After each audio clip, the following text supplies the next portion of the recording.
Կարճ հարց նախ այն ջրասուզակ Վահե Մելքոնյանին կարող է պատրաստում եք որևէ ձևով խրախուսել, պարգևատրել, որովհետև իրոք հերոսական գործ արել է տղան ու ասում են շատ ցածր աշխատավարձ է ստանում։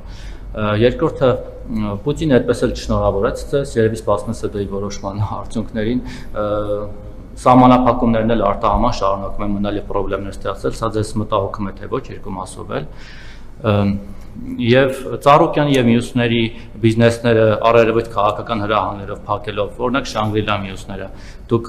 գնահատել եք այդ վնասը ինչքան է լինելու մեր տնտեսության վրա, որ այդքան հարկ չվճարեն, այդքան աշխատատեղ կորցվի եւ այլն։ Ընդհանրապես ձեր անձնական, այսպես ասած, ամբիցիաների կամ ձեր քաղաքական թիմի խոստումների համար, որ տալիս եք։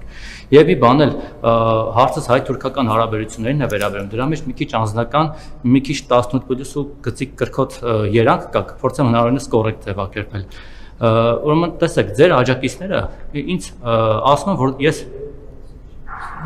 Ծառուկյանի ջրասուզակը Ծառուկյանը եւ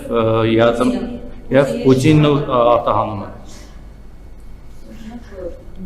Այս չորրորդը մի քիչ 18+-ոտ է, բայց բանը դե կրկոտը տրենդի մեջ է, ոչինչ։ Ձեր աջակիցները ասում են, որ ես իրավունք չունեմ, ինչ որ գնացի նախորդ նիստից հետո ես գնացի Ստամբուլ, Թուրքիա, մեր պապերի երկիրը տեսնեմ ինչ կա, մյուս կողմից մասիցը նայեմ, գամ։ Գնացի եկա, ինձ քննադատում են, ասում են դու ինչ ես գնացել Ստամբուլ, եկել ես մեր վարչապետին էլ հարց չտաս։ Ինչու, որովհետև ես այնտեղ նավի վրա փորձել եմ ժամանակ անցկացնել, այդտեղ շոու ծրագիր էր, մի մեր կապարոյի բավականին կրկոտ էր պարոն գիտեր, ձեր ելույթներին չի հասնի, բայց դե մոտեցավ այդ որպես ռետոր։ Եկավ, parեց, ես էլ գումար տվեցի, գնաց։ Հիմա ձեր աջակիցները, ընդ որում մարդիկ, որոնք որ ըստ տեղեկությունների ասում են մարմնավաճառությամբ են զբաղվել Թուրքիայում, եկել այստեղ բլոգերություն են անում, իսկ քննադատում են բարոյ խրատական դասեր են տալիս, թե այ դու որ գնացել ես այնտեղ մի վարքան, դու գնացել ես այնտեղ Ստամբուլում, տեղ զվարճացել ես եկել ես, իրավունք չունես մեր վարչապետին հարց տալու։ Երևի նեղվել են, որ ոչ թե ես եմ մերկացել, ապարել ինձ փող են տվել, այլ հակառակը, երևի դրանից է նեղվել, այլ Թուրքիան է մերկացել, ես եմ փող տվել։ Հիմա ստացվում է, որ իրենք ձեզ ասոցացնում են Թուրքիայի հետ, եւ կամ դուք դարձել եք Թուրքիայի խորհրդանիշը ըստ ձեր աջակիցների։ Հիմա մի հատ հասկանանք հայ-թուրքական հարաբերությունները դուք այսպես եք պատկերացնում, որ մարդիկ գնան Ստամբուլ տուրիստական այցով հետ կան, հարցակվեն այդ մարդու վրա, ասեն ինչի ես գնացել, կամ այսինքն եթե ես դեռ հարց եմ տալիս, չպետք է գնամ Թուրքիա, իսկ եթե գնացել եմ Ստամբուլ, պիտի կամ ստեղ հարց չտամ, այդ ինչ սինխրոնիզացիա է ձեր եւ Թուրքիայի միջեւ, որ ձեր աջակիցները անկեղծ ասած ձեր տրամաբանությունից ես պատճառահետևանքային կապը չհասկացա, թե ինչ կապ ուներ, որ ես Թուրքիայի կամ ինչ դե փաստ կա ակնհայտորեն, որ դուք հիմա ինձ հարց տվեցիք, չէ, հետեւաբար ինչ ինչ որ եւ եթե ամեն շաբաթ ռիսկի եք դիմում, ուրեմն ռիսկ չկա։ Այսինքն ռիսկի դիմում են այն ժամանակ, երբ որ տենց մի անգամ, այսինքն հիմա դուք եք ասեք ամեն շաբաթ ձեր ռիսկով գալիս եք ստեղ, հա, եկեք մի քիչ։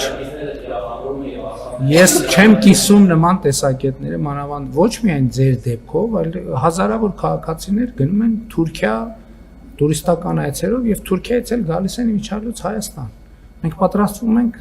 բաց սահման ունենանք, մենք պետքա սովորենք, որ մենք պետքա գնանք, իրանք էլ պետքա գան։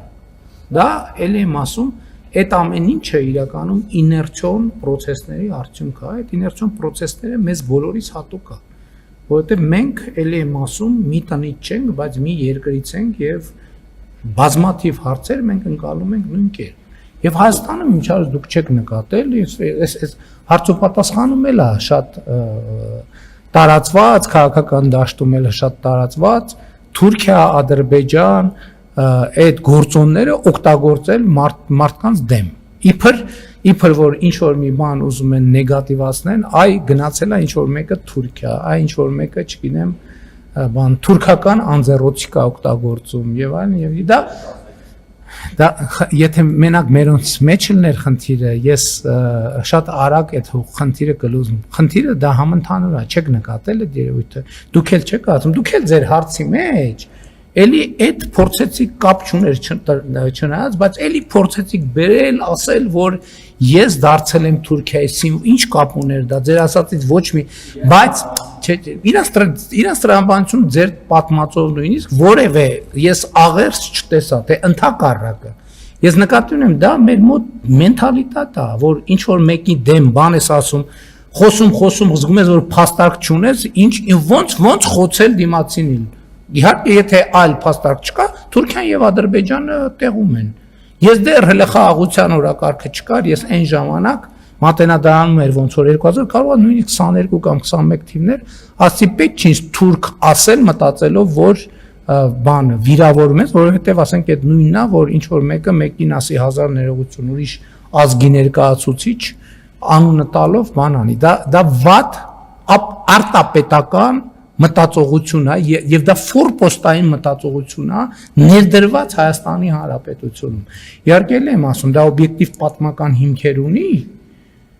բայց նաեւ մենք պետք է հասկանանք, որ մենք պետություն ենք եւ մենք պետք է դրջանանք։ Ես պաշտպանում եմ ձեզ Թուրքիա էլ, Ռուսաստան էլ, Եվրոպա էլ եւ ոչ միայն ձեր գնալու իրավունքը։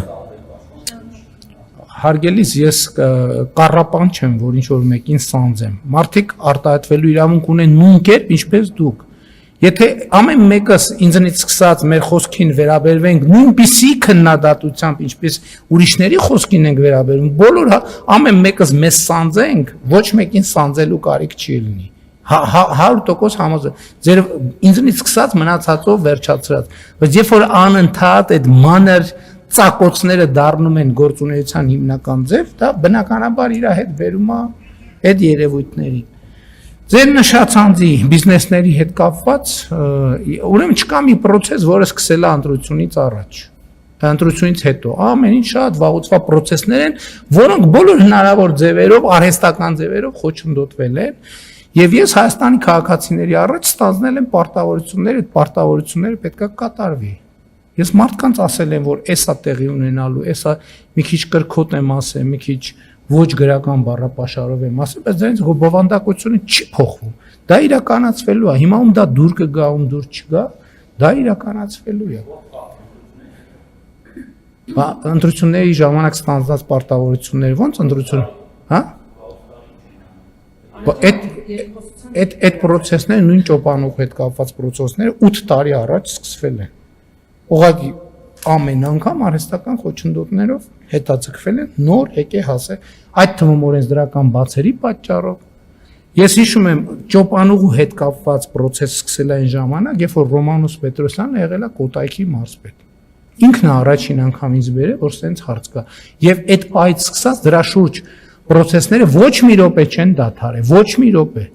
Պարզապես անընդհատ արհեստական եւ խոչընդոտներ եւ նաեւ օրենսդրական բացեր։ Հիմա այդ բացերը կարգա։ Պարոն Մակարյան, գործընկերներից խոսում են։ Չհամընկան process-ները իրենց բնականոն ճանապարհով գնում են։ Ինչ վերաբերում է ԵԱՏՄ-ին, ես արդեն պատասխանեցի, չեմ կարող չմտահոգվել։ Բայց ես կարծում եմ, որ ինչքան ես եմ մտահոգված, ԵԱՏՄ-ի մյուս գործընկերներն էլ պետք է մտահոգված լինեն։ Հիմա ասենք ԵԱՏՄ-ի մյուս անդամ երկրները Հայաստանից փորձից մտահոգված չեն, 100% համոզված եղեք, որ մտահոգված են, որովհետև բոլորը հասկանում են, որ նույնը կարող է տեղի ունենա իրենց հետ։ Սա եթե մենք հիմա արագ չկարգավորենք, սա ԵԱՏՄ-ի քայքայումը դարձնելու անխուսափելի։ Ուղղակի անխոս, ոչ թե Հայաստանի մասին չի խոսքը։ Ես ասել եմ, մենք ԵԱՏՄ-ից դուրս գալու խնդիր մեր առաջ չենք դրել։ Պարզապես եթե այս հարցերը չկարգավորվեն, ԵԱՏՄ-ի քայքայումը դառնալու անխուսափելի։ Ասեցի արդեն։ Ասեցի։ Եվ հաջորդ հարցը Ջրասուզակի հետ կապված, իհարկե շատ ցավալի եւ դրամատիկ իրադարձություններ են, համոզված եմ ներքին գործերի նախարարը աշխատանքի գնահատականի վերաբերյալ զեկույցով հանդես կգա եւ մենք որոշում կայացնենք։